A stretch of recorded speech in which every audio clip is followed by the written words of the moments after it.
and welcome to another episode of Career Fast. I am Rubab Ghosh. And I am Arsha Ghosh. From Class 11 Science at Mahadevi Villa, Shishobihar, and we are your hosts for today's episode. We're absolutely thrilled to have here with us today someone who has left a huge impact on the field of nuclear science, Dr. Debaditya Biswas. He's a highly respected researcher in the Thomas Jefferson National Accelerator Facility in Virginia, USA. With his postdoctorate in particle physics, he is currently involved in working with particle accelerators in Jefferson Lab. He obtained his PhD in 2022 from Hampton University on the studies of quark structure functions in collaboration with Jefferson Lab. At Virginia Tech, he worked on muon detection last year and was awarded the postdoctoral prize for his work in the field. We're extremely honored to have him here with us today and learn from his insights. So without further ado, let's get started. Sir, could you please enlighten us with what inspired you to become a scientist in the field of nuclear and particle physics? And when you were in school or college, did you ever imagine yourself working in such a big facility in the USA? Hello. So, first of all, thank you for having me. And it's wonderful to talk to you all. And I guess I see you too, but other people are listening to me. So, your question is what inspired me to be a scientist in nuclear and particle physics? Well, look, when you think about nuclear and particle physics, whatever you see around you, if you want to go to the very fundamental level, what it is made of, electron, proton, and neutrons. So, one way, if you look at it, it reveals to you the fundamental nature of the universe. Whatever you can see around you, whatever you don't see around you, all are made up of this handful of fundamental particles. Well, it's a philosophical aspect of it, but when you are young, when you are in school, probably it's not all revealed in front of you. In that case, I would say my teachers in the high school had a very heavy influence on me, and especially some books. And one particular book I would like to mention here. It was about the Manhattan Project. Have you heard about the Manhattan Project in US? Wonderful. So this book, it was Biswa Narayan Channel. So I highly recommend it to all of you to read the book, and especially the teachers who taught me and who made me in such a way that I can see this wonderful thing, this beauty of the philosophy behind the physics. So I would say I owe a lot to different books and especially to my high school teachers. Thank you for your answer, sir. That was very enlightening. Our next question is that if you could invite any scientist from history, for example, Einstein, Feynman, Bose, Raman, etc., to work with you at Jefferson Lab, who would it be and why? Well, you gave me quite a choice, and everyone is wonderfully big in their own way. But my personal choice is always Madame Curie. Not because she won 2 Nobel Prizes in physics, not only because she is the first woman to ever teach in University of Paris. If you look at her life, she had to go through a tremendous amount of hurdles, and she overcome all of them. Let me give you one example. During World War I, she invented a mobile X-ray van or an X-ray unit and drove it to the front. First time in the world, the battle wounds were X-rayed. She'd done all of these, and she had to go through a tremendous difficulties in life. She never stopped. Persistence. She kept going, and kept going. And even you can think it was several years ago. At that time, it was not easy. It's still not for the women to stay in science and be that successful. She did it at that time. She influenced a generation of scientists, especially the women. But I don't look at her as a women scientist. I look at her as a scientist, as a human being who achieved a lot. And I highly recommend you to read about her life. If you can ask your teachers, you are being taught by very good teachers, so you can ask your teachers about her accomplishments in science. So she raised 2 daughters after all of this. One of them was Irene. Irene won a Nobel Prize again. And another one actually was a journalist, she was a pianist, and she wrote the book about Marie Curie. Let me tell you one thing. I'm not the only one who wants to bring her back and wants to work with her. There is another scientist who actually worked with her and wanted to work with her. And you mentioned his name, S.N. Bose, you named earlier, who actually went to Europe and worked with her. Thank you. So that would be really interesting to see in the future. If you had to explain particle physics to, let's say, a 10-year-old, how would you do it? That's a very good question, and it's not an easy question. It's actually a hard question. Because you see, uh, when you go deep into something, it comes all the mathematics, all the experiment, big accelerators, this and that. But you should be able to explain it to someone who is not familiar with all of these things right now, and still make that child interested or be curious about that field. You know what Lego is? All different Lego bricks just have handful of structures, different kind of bricks. You put them to, sometimes you build a boat, sometimes you build totally something else, right? In the same way, the nature has some handful of particles. You see, I see you too, and there are other students, your teachers, you have a school building, you have a chalkboard, duster, and the computer we are talking. Everything you can think of and everything around you can be built out of this handful of particles. You already know that, you definitely know the electron, proton, and neutrons, whether in different ways, and you can get different things. Those different things look very different from the outside, but if you go really into the heart of it, it's all at the same Lego bricks or same fundamental particles. So I think I would like a child, 10 years old, to think of these particles as Lego bricks with which he or she not only can build a house, he can or she can build the whole universe. Our next question is, how do particle accelerators like the one at Jefferson Lab help us understand the universe better?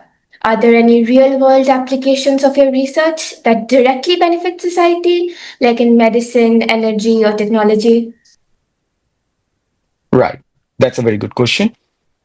We all know that if we look at an atom, at the heart of it, it's the protons and neutrons, and the electrons are outside, circling around, right? Electron is a fundamental particle, but protons and neutrons are really not fundamental particles. You can break them apart, or they consist of different kind of fundamental particles. Those are called quarks and gluons. And nature made it in such a way you cannot pluck a quark out of a proton or a neutron and keep it separately and investigate about the quarks, right? So they always come together. You cannot have a single quark. Now, how to know about that? Because you cannot take it out. So what we do at Jefferson Lab, we have a particle accelerator through which we accelerate the electrons to very high energy, and it almost to make a beam of electrons out of it, and we shoot it right at the heart of the protons or neutrons.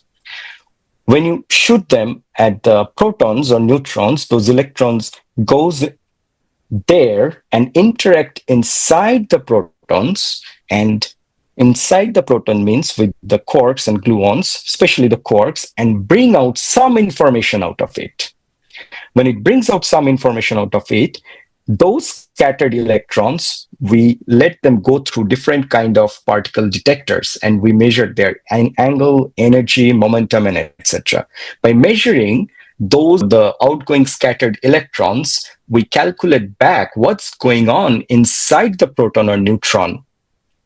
In other terms, we get to know about quarks or gluons inside the protons or neutrons. And it's a very small part of the many researches that are being done at Jefferson Lab. So this more or less you can think of that we are trying to understand the constituent quarks and gluons inside the protons and neutrons. The other question was, is there any Really? real world application right now. Yes. And there are many byproducts, technological byproducts. And particularly, I would like to mention one thing. When you think of physics, we not always think of medicine at the same time or the field of medical field at the same time, right? But what Jefferson Lab is actually have a biomedical unit. When you do CT scans, the CT scans are being done right now by X-rays most of the time. And people here are doing research. Can we do proton CT? Can we do the CT scan by protons? Right? So these things are, you can think of a real world application and definitely in the medical field. And there are a lot of other byproducts, technological and medical byproducts, which come out of the fundamental science research. Thank you, sir. That was really enlightening. In India, most students see JEE and NEET as the only paths in science. How would you motivate them to look beyond these exams and consider research as an equally exciting and rewarding career option? Well, let me start with a story. Let's say I break my hand right now. While talking to you, I fall off the chair and my hand is broken. Where what I would think of right now, I will think of going to a doctor, right? Integral and very important part of the society, doctor. So you, if you want to be a doctor, be a doctor. I can rely on. I will go to you. But before giving me medicine, you would like to check where the bone is broken. So you will send me an X-ray. So there will be a machine. Who made that X-ray machine? Some engineers, somewhere in some company. So if you want to be an engineer, be an engineer and be a very good engineer who will do a very good job for the society, right? Cut. Let's go back 130 years ago, November 8, 1895. Konrad Röntgen discovered the X-ray in Germany. Did Röntgen thought about that? That, oh, what I am doing right now will help someone 130 years later in a doctor's chamber? No. Did the patient think about who discovered X-ray while he or she is in the doctor's chambers? No. But you can see there is a connection. And this connection goes beyond the time and goes beyond the space. How? Because two phenomena happening in the distant future, 130 years apart, they are connected. It happened in Germany, but someone in India or some other country gets the benefit. So in the true sense, the scientists actually, in one way, transcendence the barrier of time and space. And if you can think of I can actually think of it as a closest thing to immortality. What's more can be more, interesting, right? So my suggestion is, if you want to be a doctor, be a doctor. If you want to be a historian, be historian. Be a very good historian. Put your heart into it. But if you want to be a scientist in any field, don't let society convince you otherwise. Be a very good scientist. Okay? Not only that, there's other things. I have many friends who started their career in research, did a PhD, and later they moved to industry. So if you come to research, your chances to go to industry is not all gone. You can still go to industry. And when you go to industry, you are more valued because they know that you did a PhD and you have very high analytical skills and everything. So you can bring something new to the table in the industry. I would say that if you love it, just do it. Others will say a lot of things. Don't listen to them. You have just one life. Just do it, what you love. Thank you for your answer, sir. I'm sure a lot of students will be motivated to pursue the field of research. On that note, our final question is, if one of our students decides to pursue research in physics after class 12, what roadmap should they follow? And in your view, what qualities are important for becoming a good scientist? The roadmap is pretty simple.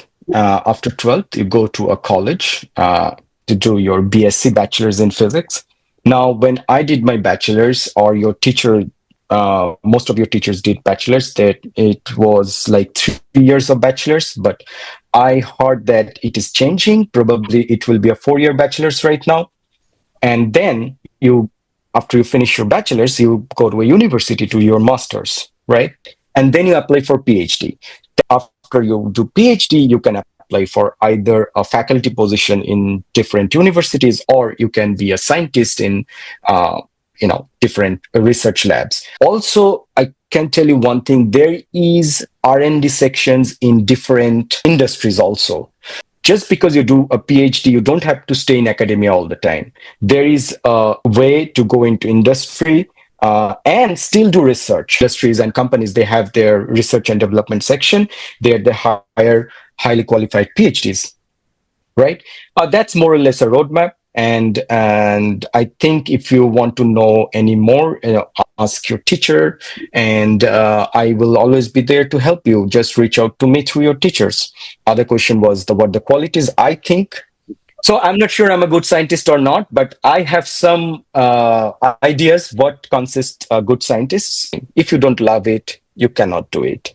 And it's same for research. It's same for life. At certain stage, you should understand that having good marks in exam is not always equivalent to the really understanding the subject. There is a subtle difference. So you should go for good marks in the exam, but also at the same time, you have to make sure that you're really understanding what you are studying. Another thing you should remember that life or physics, both, or research in general, is a marathon. It's not a sprint. It's not a 100-meter race. It will go on for a long time.